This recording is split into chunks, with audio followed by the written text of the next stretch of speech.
வணக்கம் students, this is score 100 physics. நம்ம simple full mark. ஓகேவா? அடுத்த நம்ம என்னென்னா லாஸ்ட்டு 2 வீடியோஸில் கரண்ட் எலக்ட்ரிசிட்டியில் ஒரு 5 கோர் டாபிக்ஸ் இருக்குது. அதை படித்தா நம்ம ஒரு 60% மார்க்ஸ் வந்து டெஃபினட்டாக ஸ்கோர் பண்ண முடியும் அப்படின்றத பார்த்துருந்தோம். அதுக்கு அடுத்த வீடியோவில் ஓம்ஸ்லாவோட எக்ஸ்ப்ளனேஷனை பார்த்துருந்தோம். இது ரெண்டுமே நீங்கள் ஆல்ரெடி வாட்ச் பண்ணியிருப்பீங்கன்னு நம்புகிறேன். ஓகேவா? அந்த ரெண்டையும் கிளியராக பார்த்துக்கோங்க. அதில் உங்களுக்கு தேவையான எல்லா விஷயங்களுமே சிம்பிள் அண்ட் நீட்டாக இருக்கும். ஓகே, ஸோ இன்றைக்கி நம்ம என்ன பார்க்க போகிறோம் அப்படின்னா, அந்த ஓம்ஸ்லாவை யூஸ் பண்ணி நியூமரிக்கல்ஸ் போர்டு எக்ஸாம் ரிலேட்டடாக ஓகேவா பார்க்க போகிறோம். அந்த போர்டு எக்ஸாம் ரிலேட்டடாக நம்ம ஒரு 3 டைப்ஸ் ஆஃப் ப்ராப்ளம் பார்க்க போகிறோம். ஸோ அந்த 3 டைப்ஸ் ஆஃப் ப்ராப்ளம் என்ன அப்படின்னா, ஒரு சிம்பிள் ப்ராப்ளம், ஒரு மீடியம் ப்ராப்ளம், ஒரு டஃப் ப்ராப்ளம். இது மூணையும் தான் பார்க்க போகிறோம். ஓகே, ஸோ இந்த மூணுலேயுமே நம்ம ஃபஸ்ட்டு சிம்பிள் ப்ராப்ளம் இருக்கு இல்லையா, அதை டைரக்ட் டைப் கொஷினாகவும், மீடியம் கொஷினில் ஒரு கொஞ்சம் ட்விஸ்டடாக, டஃப் கொஷினில் இன்னும் கொஞ்சம் ட்விஸ்டடாக, ஸோ இந்த 3 டைப்ஸாக நம்ம பார்க்க போகிறோம். ஸோ ஃபஸ்ட்டு ப்ராப்ளம் போயிடலாமா? So first problem direct formula type question. ஓகேவா? So first problem simple question எடுத்துப்போமே. இது வந்து டைரெக்டாக நம்ம எப்படி வந்து ஃபார்முலாவை அப்ளை பண்ணி போடுறது அப்படின்ட்டு. இப்போது நம்ம சம்க்கு போகலாமா? Potential difference of question note பண்ணிக்கோங்கடா கண்ணே. மோஸ்ட்லி நீங்கள் நியூமெரிக்கல்ஸ் வீடியோ பார்க்குறீங்கன்னா ஒரு பென் அண்ட் நோட் புக்கோடு உட்காந்திங்கன்னா பெட்டராக இருக்கும். நீங்கள் உங்கள் ஹேண்ட் ரைட்டிங்கில் நோட் பண்ணி எழுதி வச்சு ப்ரிப்பேர் பண்ணிங்கன்னா it will be easy to you.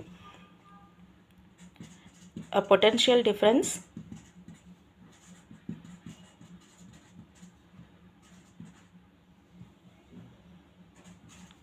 of 10 volt is applied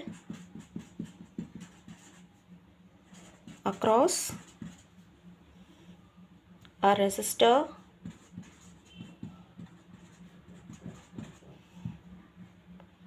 (5 ohm). Find the current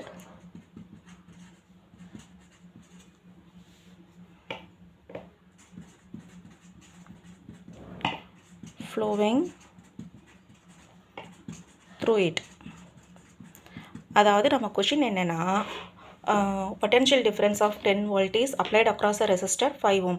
அதாவது பொட்டென்ஷியல் டிஃப்ரென்ஸ் 10 volt இருக்குது, அதில் ரெசிஸ்டர் வந்து 5 ohm. நம்மள அந்த இதில் ஃப்ளோ ஆகிற கரண்ட்டோட வேல்யூ என்ன அப்படின்னு சொல்லி கேட்டிருக்காங்க. ஓகேவா? இது வந்து students direct Ohm's law application problem. ஓகேவா? ஸோ ஸ்டெப் பை ஸ்டெப் உங்களுக்கு நீங்கள் போர்டு எக்ஸாமில் எப்படி ப்ரெசென்ட் பண்ணணுன்ற மெத்தட்லேயே நான் சொல்கிறேன். ஓகேவா? ஸோ இதை நல்லா வாட்ச் பண்ணிக்கோங்க. இந்த மெத்தடில் நீங்கள் ஃபாலோ பண்ணும்போது உங்களோட மார்க்ஸ் இன்க்ரீஸ் ஆகும். உங்களோட ப்ரெசன்டேஷன் நீட்டாக இருந்தால் மார்க்ஸ் இன்க்ரீஸ் ஆகும். நான் ரிப்பீட்டடாக சொல்கிறேன், உங்கள் ப்ரெசன்டேஷன் உங்கள் மார்க்ஸை இன்க்ரீஸ் பண்ணி கொடுக்கும். அதை நல்லா ஞாபகம் வச்சுக்கோங்கடா. Okay, so step by step நம்ம வந்து எதையுமே மிஸ் பண்ணக்கூடாது. இது எல்லாத்துக்குமே நமக்கு மார்க்ஸ் இருக்குது. ஸோ எப்படி போர்டு எக்ஸாமில் ஸ்டெப் பை ஸ்டெப் யூஸ் பண்ணணும், எப்படியெல்லாம் ப்ரெசென்ட் பண்ணணுன்றது முதல் கொண்டு நான் சொல்கிறேன். நீங்கள் நல்லா வாட்ச் பண்ணிக்கோங்க. ஓகேவா? ஸோ நம்ம எப்போவுமே ஃபஸ்ட்டு நியூமெரிக்கல் ப்ராப்ளமை பொறுத்த வரைக்கும் நம்ம அதனுடைய கிவன் கண்டிப்பாக எழுதியே ஆகணும். ஓகேவா? கிவன் எழுதாமல் நம்ம வந்து நியூமெரிக்கலுக்கு டைரெக்டாகவோ ஃபார்முலாவை அப்ளை பண்ணியோ அந்த மாதிரி போகக்கூடாது. ஓகே, ஸோ கிவன் நமக்கு என்னென்ன கொடுத்துருக்காங்க அப்படின்றது, என்னென்ன கொடுத்துருக்காங்க, நமக்கு பொட்டென்ஷியல் டிஃப்ரென்ஸ் கொடுத்துருக்காங்க. பொட்டென்ஷியல் டிஃப்ரென்ஸை நம்ம வீன்ற லெட்டரால் டினோட் பண்ணுவோம் இல்லையா, 10 volt. நெக்ஸ்ட் என்ன கொடுத்துருக்காங்க, ரெசிஸ்டர்ஸ் கொடுத்துருக்காங்க. ரெசிஸ்டர் ஆர் எவ்வளோட value 5 ohm. Okay, so resistor நமக்கு 5 ohm. ஸோ இதுதான் நம்மளோட கிவன். ஸோ கிவன் எழுதிட்டோம். அதுக்கப்புறம் என்ன மெத்தட் அப்படின்னா கம்பல்சரி ஃபார்முலா தான். ஓகேவா? ஸோ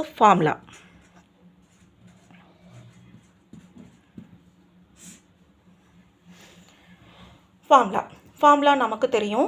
ஓம்ஸ்லா தான் இது யூஸ் பண்ண போகிறோன்றது.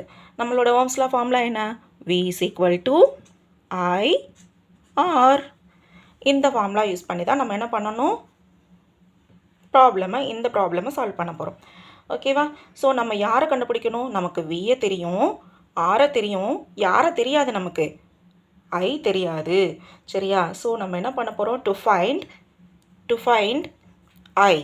Okay, so I which is equal to V by R இந்த ஃபார்முலாவை தான் நம்ம யூஸ் பண்ண போகிறோம். ஓகேவா? So what is the value of V? 10. What is the value of R? 5. So 10 divided by 5, 2. What is the unit of current? Ampere. இல்லையா? Already we know that. So எப்போவுமே இன்னொரு சின்ன சஜஷன் டாக்கனா, ஃபார்முலா எழுதுறீங்க இல்லையா, ஃபார்முலாவை பாக்ஸ் பண்ணுங்கள். இன்னும் உங்களுக்கு மார்க்ஸ் ஸ்கோர் பண்ணுறதுக்கு ஒரு சின்ன டிப் சொல்கிறேன். இப்போ நீங்கள் ஃபார்முலா எழுதிட்டு கீழே ஒவ்வொன்றே எக்ஸ்ப்ளனேஷன் கொடுக்கலாம். V அப்படிங்கிறது பொட்டென்ஷியல் டிஃப்ரென்ஸ், I அப்படிங்கிறது கரண்ட், R அப்படிங்கிறது ரெசிஸ்டன்ஸ். இதை எழுதிட்டு அதுக்கப்புறம் அப்ளை பண்ணுங்கள். ஓகேவா? I is equal to V by R, 10 by 5 equal to 2 ஆம்பியர்னு apply பண்ணுங்கள். It will be good. Okay, so இன்னும் உங்களுக்கு இதை வந்து ஒரு நல்ல ஒரு குட் இதை கொடுக்கும். ஓகே, ஓ இவனுக்கு இதெல்லாம் தெரிஞ்சிருக்கு அப்படின்ற மாதிரி அவங்க வந்து யோசிப்பாங்க. ஓகே, ஸோ அதை ஃபாலோ பண்ணி பாருங்கள். So what is the final answer for our question? Current I equal to 2 ampere. இந்த ஆன்சரை பாக்ஸ் பண்ணுங்கள். ஓகே, ஆன்சர் என்ன பண்ணுங்கள்? பாக்ஸ் பண்ணுங்கள். நம்ம ஃபார்முலாவை பாக்ஸ் பண்ண மறக்காதீங்க, ஃபைனல் ஆன்சரை பாக்ஸ் பண்ண மறக்காதீங்க. Okay, so very simple direct formula. இதிலிருந்து நமக்கு 2 marks guaranteed. Okay, so how many மார்க்ஸ்க்கு இப்போ நம்ம வந்து கேரண்டியாக நம்மளுக்கு எவ்வளோ மார்க் நம்ம கையில் இருக்குது? 2 மார்க்ஸ் நம்ம கையில் இருக்குது. ஓகேவா? நெக்ஸ்ட் போகலாமா?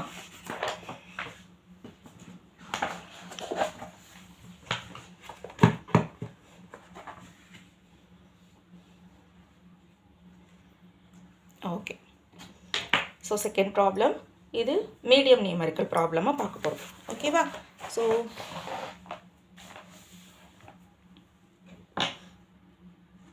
Second question. ஓகே, ஸோ இதனுடைய கொஷின் என்ன அப்படின்னா, when a current of 0.5 ampere, when a current of 0.5 ampere.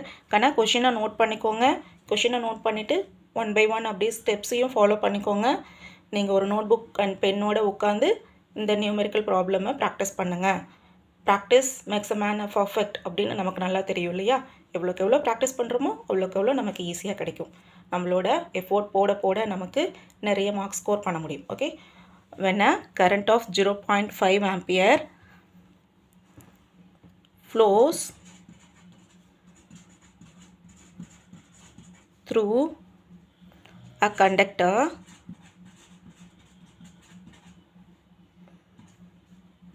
the potential difference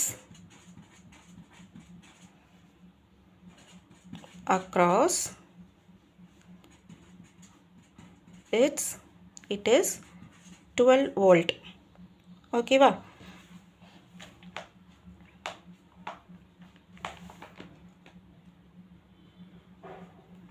so இதில் நம்ம கொஷின் என்னென்னா, ஃபைண்ட் ரெசிஸ்டன்ஸ். ஓகேவா? Find resistance. இப்போ ஆன்சர் போகலாமா? ஸோ ஆல்ரெடி நான் சொல்லியிருந்தேன் இல்லையா? ஸோ எப்போவுமே நம்ம ஒரு ப்ராப்ளம் எழுதும்போது கிவன் கண்டிப்பாக எழுதணும் அப்படின்னு சொல்லியிருந்தேன் இல்லையா? எழுதுவோமா? கிவன். நமக்கு கிவன் என்ன கண்ணு கொடுத்துருக்காங்க? கரண்ட்டும் பொட்டன்ஷியல் டிஃப்ரென்ஸு கொடுத்துருக்காங்க. எழுதிப்போமா? Okay, V which is equal to 12 volt, I which is equal to 0.5 ampere. Okay, இப்போ ஃபார்முலா போகலாமா? ஓகே,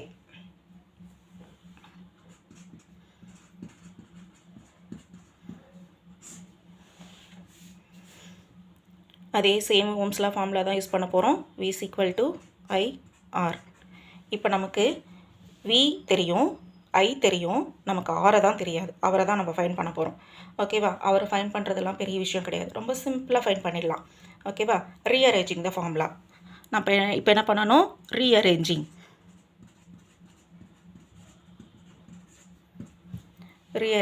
ஃபார்முலாவை ரீஅரேஞ்ச் பண்ண போகிறோம். R equal to V by I. இந்த இடத்துல நான் உங்களுக்கு ஒரு விஷயம் சொல்கிறேன். நம்மள நிறைய பேர் பண்ணுற ஒரு பெரிய பிளண்டர் மிஸ்டேக் என்ன தெரியுமா கண்ணு பண்ணுவோம்? R equal to V by I தானே வரணும். நிறைய பேர் வி இன்ட்டு ஐன்னு போட்டுரும். ஓகேவா? ஸோ நமக்கு நல்லா தெரியும், ஆனால் எழுதுகிறப்போ நம்ம ஒரு சின்ன மிஸ்டேக் பண்ணிவிடுவோம். ஸோ அந்த தப்பை பண்ணாதீங்க. ரீஅரேஞ்ச் பண்ணும்போது கரெக்டாக பண்ணியிருக்கோமான்னு ஒன்ஸ் செக் பண்ணிக்கோங்க. ஓகேவா? R equal to V by I. What is the value of V கண்ணா? 12 டிவைடட் பை ஐயோட வேல்யூ என்னடா கண்ணு? 0.5. அப்போது ஆரோட வேல்யூ நம்ம இதை டிவைட் பண்ணும்போது நமக்கு என்ன கிடைக்கும் அப்படின்னா 24 கிடைக்கும். ஓகேவா?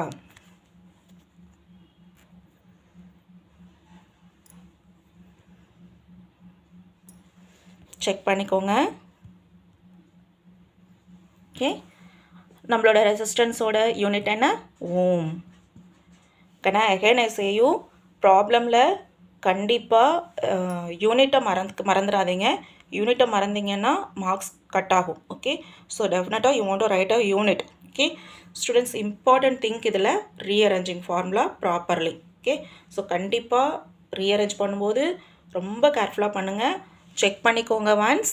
ஓகே, ஸோ அப்போது நம்மளோட ஃபைனல் ஆன்சர் என்ன? 24 ஓம். யூனிட்டை மறக்காதீங்க. ஓகேவா? ஸோ ஆன்சர் என்ன பண்ணணும்? பாக்ஸ் பண்ணணும். அதே மாதிரி ஃபார்முலாவை என்ன பண்ணணும்? பாக்ஸ் பண்ணணும். ஓகே, ஓகேவா? ஸோ இதில் ஏதாவது டவுட்ஸ் இருந்ததுன்னா எனக்கு கமெண்ட் பண்ணுங்கள், நான் கிளியர் பண்ணுறேன். அடுத்து போகலாமா? இன்னும் ஒரே ஒரு ப்ராப்ளம் இருக்குது. அது என்னென்னா நம்மளோட டஃப் ப்ராப்ளம் இல்லையா? ஸோ ஒருத்தர் அது டஃப் அப்படிங்கிறத நம்ம நினச்சாதான் டஃப். ஓகேவா?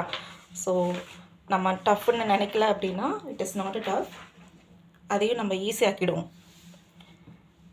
ஸோ ஒரு டஃப்பானதையும் ஈஸியாக்குற மெத்தட் தான் நமக்கு தெரியும் இல்லையா? நம்ம பண்ணிடலாம். ஓகே, சரி, தேர்ட் ப்ராப்ளம் போவோமா? ஓகே, இதில் 2 கான்செப்டை நம்ம மிக்ஸ் பண்ண போகிறோம். கேட்பாங்க இப்படியெல்லாம். ஓகேவா? நான் கொடுத்துருக்கிறது எல்லாமே இப்போ நம்ம பார்க்குறது எல்லாமே இம்பார்ட்டன்ட் போர்டு எக்ஸாம் கொஷின்ஸ் தான். ஸோ நீங்கள் அதை செக் பண்ணிக்கோங்க. இன்னும் நிறைய நியூமரிக்கல்ஸ் வேணும் அப்படின்னா கமெண்ட் பண்ணுங்கள். ஓகே, ஸோ என்னென்ன கான்செப்டை நம்ம மிக்ஸ் பண்ண போகிறோம் அப்படின்னா பவர் அண்ட் ஓம்ஸ் லா ரெண்டையும் மிக்ஸ் பண்ணி இந்த நியூமரிக்கலை நம்ம சால்வ் பண்ண போகிறோம். போகலாமா சம்க்கு? Okay, an electric works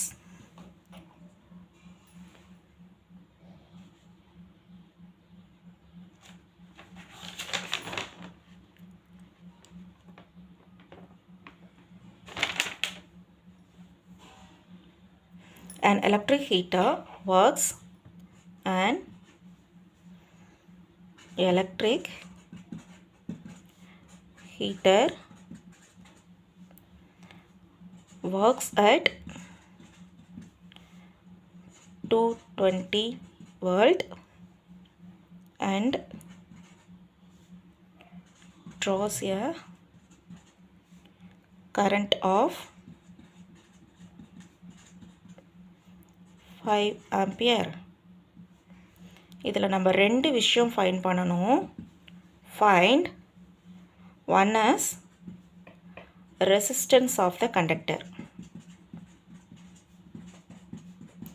Resistance of the conductor, and second one is power consumed. Okay, இது 2 விஷயத்தையும் தான் நம்ம என்ன பண்ணணும் அப்படின்னா ஃபைண்ட் அவுட் பண்ணணும். பண்ணலாமா? Okay, let's go. ஃபர்ஸ்ட் நம்ம என்ன பண்ணணும்? ஃபைண்ட் ரெசிஸ்டன்ஸ் இல்லையா? ரெசிஸ்டன்ஸை ஃபைண்ட் பண்ண போகிறோம்.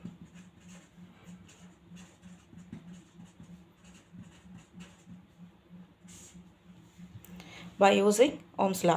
இதுக்கும் நம்ம கிவன் எழுதணும்.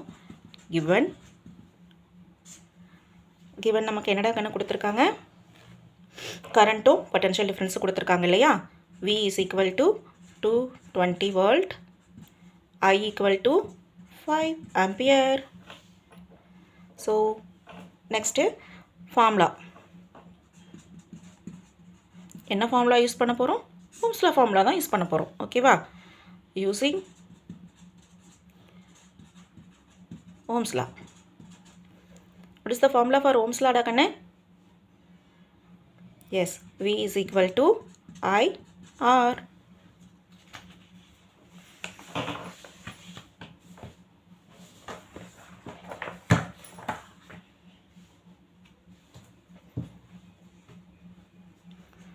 So, V is equal to IR formula இருந்து நம்ம என்ன பண்ண போறோம்? Rearrange பண்ண போறோம். R is equal to V by I.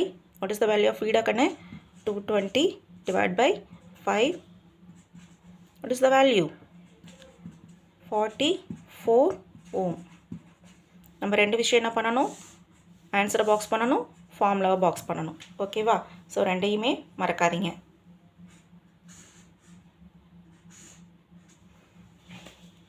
Second step என்னென்ன கண்ணு நம்மளது பவர் கன்சியூம்டு.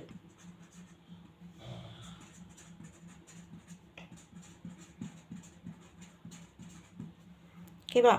ஸோ ஆல்ரெடி நம்ம கிவன் எழுதிட்டோம், திருப்பி எழுதணும் நெசசரி கிடையாது.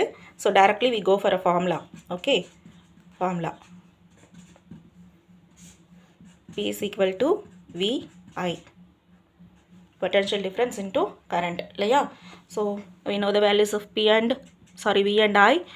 220 into 5, which is equal to 1100 watts.